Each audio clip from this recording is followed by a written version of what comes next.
देखिए, मैं आपको एक बात बता देता हूँ। एक और अपने मुल्क, अपने देश को आज़ाद और अपने देश के लोगों को आज़ादी की लड़ाई जो है एक तरीके से वो फिलिस्तीन लड़ रहा है, और दूसरी ओर उन्हीं की ज़मीन को कब्जा कर उन्हीं के लोगों को मारने का काम इजराइल कर रहा है। वो इजराइल जिसको रोमन एम्पायर ने मार के भगाया था, तो उस वक्त पे उनका साथ जो है वो अरबियों ने दिया था। वो इजराइल, जब उसको, आपको याद होगा कि जब जो एडोल्फ हिटलर है, जब उसने उनको मार के भगाया, उसके बाद में उनको शरण जो है वो फिलिस्तीन के अंदर दी गई थी। 100% फिलिस्तीन थे 1948 के समय, 1948 के समय पर, आपको याद होगा। लेकिन आज आप ये देख लीजिए, 15 से 16% मात्र फिलिस्तीन बचे हैं। जो फिलिस्तीन 100% हुआ करता था, आज वो 15 से 16% बचा है। दूसरी बात ये कि इस देश में अब दो तरीके के लोग हो गए हैं। सबसे पहली बात, मैं भारत देश का नागरिक हूं। मैं प्रधानमंत्री जी को बताना चाहता हूं, समझाना चाहता हूं कि पूरे देश ने, अब तक हमारे देश में जितने भी प्रधानमंत्री हुए, माननीय अटल बिहारी वाजपेयी जी से लेकर श्रीमती इंदिरा गांधी जी से लेकर डॉक्टर मनमोहन सिंह जी तक, सभी जितने भी प्रधानमंत्री हैं उन्होंने फिलिस्तीन को समर्थन दिया। और माननीय अटल बिहारी वाजपेयी जी ने तो एक स्टेटमेंट भी दिया था, जो इन दिनों बहुत तेजी से वायरल हो रहा है, कि अरबियों की जिस जमीन पर इजराइल ने कब्जा कर रखा है, वो उस जमीन को छोड़ दें, उस जमीन को रिहा कर दें। ये बात अटल बिहारी वाजपेयी जी ने कही थी।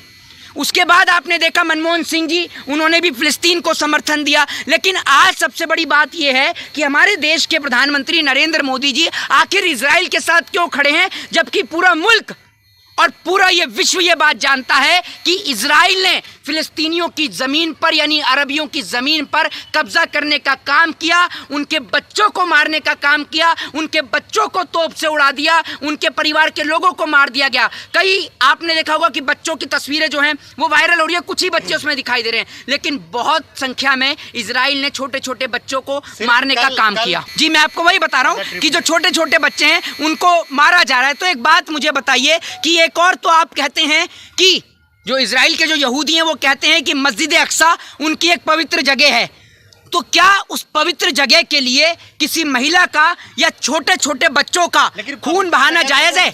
बिल्कुल, वो तीनों जगह के लिए एक पवित्र जगह है, पवित्र स्थान है। लेकिन बात सबसे बड़ी ये है कि जिस तरीके से आज जो फिलिस्तीन के जो लोग हैं वो अपने वजूद की लड़ाई लड़ रहे हैं, लेकिन लोग उनको एक गलत तरीके से एक्सपोज करने में लगे। लोग उनको कह रहे हैं कि ये लोग आतंकवादी हैं। भाई, कहाँ से आतंकवादी हैं? अगर वो लोग आतंकवादी हैं तो हमने जो अंग्रेजों को भगाया था देश से, क्या गलत भगाया था? एक तरीके से आप ये समझिए कि उनकी जमीनों पर अंग्रेजों ने, यानी इजराइलियों ने कब्जा कर रखा है और वो अपनी जमीन को छुड़ाने के लिए लग रहे हैं। दूसरी बात, इजराइल को आप ये देखिए किस तरीके से ध्वस्त करने का काम जो है वो किया गया है। इजराइल की सबसे बड़ी, जैसे आईबी होती है ना, इंटेलिजेंस जो है वो मसूद है वहाँ का, मोसाद, माफ करिएगा जी, मोसाद जो है वो वहाँ की इंटेलिजेंस है। और मोसाद को पता भी नहीं लग पाया कि 5000 रॉकेट्स 20 मिनट के अंदर में छोड़ दिए जाते हैं इजराइल के ऊपर। मोसाद को भी पता नहीं लग पाया। तो आप समझ सकते हैं कि आज फिलिस्तीन जो है वो अपने वजूद की लड़ाई लड़ रहा है। लेकिन के सर, मैं क्या बोलता हूँ आपको, मैं तो ये कहूँगा सबसे पहले, अगर एफआईआर होगा, एफआईआर होना कोई बड़ी बात नहीं है। पहली बात तो ये सुन लीजिए, जो लोग इस देश में एफआईआर से डरते हैं, एफआईआर से डर से क्या हम सच बोलना बंद कर दें? एफआईआर क्या हमारा मुंह बंद करेगी? क्या करेगी एफआईआर? हमने न किसी के साथ गलत किया, ना हमने किसी को गलत बोला, ना उल्टा बोला। हमने इसमें क्या गलत कहा है? ये मेरी राय है, मेरी निजी राय है, मेरा पर्सनल व्यक्तित्व है। मैं अपने राइट टू स्पीच की मुझे आजादी है ना। मेरी और नरेंद्र मोदी जी की विचारधारा एक तो हो नहीं सकती। आप क्या चाहते हैं कि आपकी एफआईआर के डर से मैं मोदी जी का समर्थन कर दूं? क्यों कर दूं भाई? देखिए, फिलिस्तीन और जो इजराइल है, इनका विवाद एक लंबे अरसे से चलता आ रहा है, और एक बहुत लंबे अरसे से चल रहा है मस्जिद अक्सा को लेकर। आप सभी लोग जानते हैं, एक फिलिस्तीन जो 1948 से पहले का फिलिस्तीन देखेंगे वो 100% फिलिस्तीन था, लेकिन आज का फिलिस्तीन जब आप देखेंगे तो 16 से 17% पे आके फिलिस्तीन बचता है। तो सबसे बड़ी बात यह है कि आज फिलिस्तीन अपने जो वजूद की लड़ाई लड़ रहा है, उस वजूद की लड़ाई में जो अच्छे और सच्चे इंसान हैं, जिन्होंने देखा है और इस देश को, फिलिस्तीन को समझा है, वो लोग आज फिलिस्तीन के साथ खड़े हैं। भारत देश के जितने भी आप पूर्व प्रधानमंत्रियों को देखेंगे, चाहे फिर वो श्रीमती इंदिरा गांधी हों, चाहे फिर वो स्वर्गीय श्री अटल बिहारी वाजपेयी जी हों, चाहे फिर वो डॉक्टर मनमोहन सिंह जी हों, जितने भी प्रधानमंत्री भारत देश के रहे हैं, उन्होंने फिलिस्तीन का साथ दिया है, समर्थन दिया है। और भारत देश के स्वर्गीय प्रधानमंत्री माननीय श्री अटल बिहारी वाजपेयी जी ने तो स्टेटमेंट भी कहा था और स्टेटमेंट दिया भी था। उनका जो स्टेटमेंट है आज बहुत तेजी से वायरल हो रहा है। उन्होंने स्टेटमेंट में कहा था कि अरबियों की जिस जमीन पर इजराइल ने कब्जा कर रखा है वह तत्काल उस जमीन को खाली करें। ये बात पूरे देश में सभी को पता है कि जिस तरीके से इजराइल ने फिलिस्तीनियों की जमीन पे कब्जा किया, उनके बच्चों को मार दिया। आपने देखा कि कई बच्चों को दीवार से बांधकर उनको तोप से उड़ा दिया गया। तो यानी इंसानियत को वहां पर शर्मसार कर दिया गया था, तार तार कर दिया गया। अभी आप ये देखा होगा कि कल में जो है वो कई 100 बच्चे मरे हैं।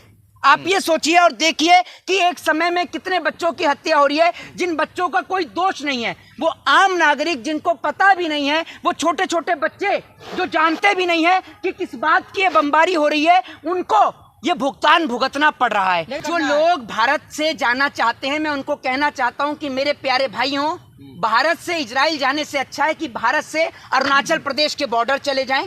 वहां पर चाइना ने हमारी कुछ जमीनों को कब्जा कर रखा है, वहां पर जाएं और चाइना की उस जमीन, जो चाइना ने हमारी जमीन को जो कब्जा कर रखा है, उसको आजाद कराने का काम करें। क्या आप ये काम करेंगे? ये लोग ऐसे लोग हैं जो सरकार के 5 किलो राशन पर जिंदा हैं, लेकिन कहते हैं कि हम लड़ाई लड़ेंगे। ये देश 250 सालों तक गुलाम रहा, ऐसे ही थोड़ी गुलाम रहा, क्योंकि इस देश के अंदर ऐसे ऐसे लोग हैं जो लोग अंग्रेजों का समर्थन करते थे और आज भी गलत का ही साथ दे रहे हैं। वो पूरा देश देख रहा है। देखिए, निस्तो नाबूद तो आज तक नहीं कर पाए, निस्तो नाबूद तो आप हुए। आपको नहीं देखा? आपको रोमन एम्पायर ने मार के भगाया, आपको एडोल्फ हिटलर ने मार के भगाया। जब रोमन एम्पायर आपको मार के भगा रहा था, उस वक्त पर आपको बचाने का काम अरबियों ने किया। आप भूल गए? आप भूल गए ना? आप जिसको समाप्त करने की बात कर रहे हैं, उसी ने आपका वजूद बचाया। एडोल्फ हिटलर ने जब इनको मार के भगाया, जो आपको पता होगा जर्मन का जो तानाशाह था एडोल्फ हिटलर, उसने जब इनको मार के भगाया, उसके बाद इनको फिलिस्तीन शिफ्ट किया गया।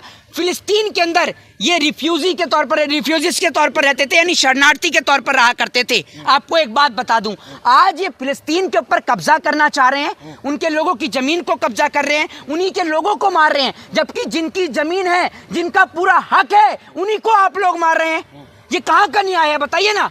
क्या अपने वतन, अपने मुल्क की आजादी की लड़ाई को लड़ना आतंकवाद कहलाया जाता है? क्या वो टेरर कहलाया जाता है? मैं ये फिलिस्तीन को लेके बात कर रहा हूँ, मैं किसी संगठन की बात नहीं कर रहा हूँ, मैं देश की बात कर रहा हूँ, फिलिस्तीन की बात कर रहा हूँ। मैं पूछना चाहता हूँ कि हमारे देश ने आज़ादी की लड़ाई लड़ी, अंग्रेजों को इस देश से भगाया, तो क्या वो टेरर था? नहीं था ना। वो आज़ादी थी हमारे देश की, हमारे मुल्क की आज़ादी थी। तो फिलिस्तीन को आज आज़ादी चाहिए, जिनके बच्चों को मार दिया गया। दूसरी बात ये कि आज एक बात मुझे बताइए, आज देश में ना 2 तरीके के गुट पैदा हो गए हैं। एक ऐसा गुट जो फिलिस्तीन का विरोध कर रहा है और एक ऐसा गुट जो इजराइल का समर्थन कर रहा है। 2 तरीके के लोग हैं। लेकिन एक बात मैं बोलना चाहता हूँ कि जो लड़ाइयाँ जो हैं वो हथियारों से नहीं, इजराइल का एक मिनट सर, लड़ाइयाँ जो हैं वो हथियारों से नहीं, हौसलों से लड़ी जाती हैं। और हौसले जो हैं वो फिलिस्तीन के बुलंद हैं। और याद रखिएगा कि जब दवा काम नहीं करती तब दुआ काम कर जाती है। और आज हर देश से दुआ करी जा रही है फिलिस्तीन की जीत के लिए। और उन्होंने एक ही बात कही है कि या तो फकत होके आएंगे या शहादत होके आएंगे, यानी या तो जीत कर आएंगे या शहीद होकर आएंगे। एक ही बात है। मैं नरेंद्र मोदी जी से पूछना चाहता हूं कि जिस भारत देश के इतिहास ने और भारत देश की सरजमी ने सदैव फिलिस्तीन का समर्थन किया, और ये बात देश के अंदर किसी को नहीं पता होगी, मैं आपको बताना चाहता हूं कि भारत देश के पहले प्रधानमंत्री श्री नरेंद्र दामोदर दास मोदी जी हैं, जिन्होंने फिलिस्तीन का दौरा भी किया। पहले प्रधानमंत्री है जिन्होंने फिलिस्तीन का दौरा भी किया। लेकिन उसके बावजूद भी नरेंद्र मोदी जी इजराइल को समर्थन दे रहे हैं, क्योंकि सबको पता है कि हथियार इजराइल देता है, ईवीएम का सेटअप इजराइल देता है। इसलिए हमारे देश के माननीय प्रधानमंत्री जी इजराइल के समर्थन में। लेकिन मैं उनसे पूछना चाहता हूं कि जिन बच्चों को मार दिया गया, आप क्या कहेंगे उन बच्चों के लिए? बताइए ना आप मुझे। दूसरी बात यह कि आज प्रधानमंत्री को बड़ा दुख और दर्द हुआ। हमारे देश के पूर्व सैनिक जो सड़कों पर बैठे हुए हैं, उनको लेकर प्रधानमंत्री को दर्द और तकलीफ नहीं होता, लेकिन इजराइल के सैनिक को चोट लग जाए तो प्रधानमंत्री को दर्द होता है। हमारे देश के अंदर एक मिनट बातचीत कर रहे हैं वहाँ इजराइल से, मणिपुर के अंदर तो प्रधानमंत्री ने बात नहीं करी। देखिए और सोच कर देखिए और समझिए।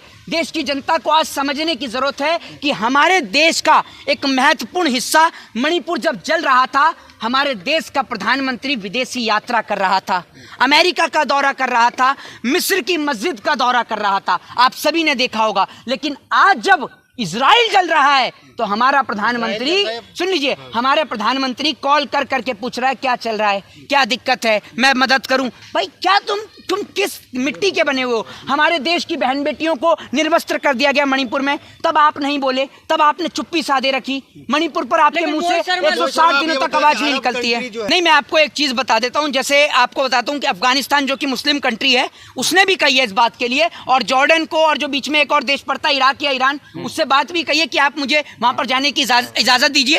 उन्होंने बात की मुझे रास्ता दीजिए आप। हाँ, तो वो तो मैं आपको बताता रहा हूँ भाई। दूसरी बात ये है कि जो और भी तमाम जो देश हैं, इराक हो, ईरान हो, और तुर्की तो खुलकर बोलने वाला देश है, खुल के साथ देने वाला देश है। इराक तो हमेशा से साथ दे ही रहा, इराक और ईरान। तो आपका ये कहना कि साथ नहीं, फिलिस्तीन के साथ हजारों लाखों करोड़ों लोगों की दुआएं हैं, और मैं ये बात जानता हूं कि अब की बार फिलिस्तीन जो है वो इन सब चीजों से आजाद होगा। देखिए, मैं आपको एक चीज बताता हूं कि सबसे पहली बात तो ये कि किसी भी धर्म और किसी भी रिलीजियन के अंदर खून बहाना नहीं लिखा है। अगर आप किसी को मारते हो, किसी को पीटते हो, किसी का कत्ल करते हो, वो इंसानियत के खिलाफ है, धर्म के खिलाफ है, ये बात याद रखिएगा। लेकिन जब बात अपने धर्म, अपनी जाति, अपने मजहब की हो, और जब बात हक की और सच की हो, तो जो जंग लड़ते हैं वो जंग वाजिब कहलाई जाती है। ये भी उसमें लिखा हुआ गया है। देखिए, सबको, पूरे देश को दिख रहा है कि फिलिस्तीन कहां से आतंकी हुआ।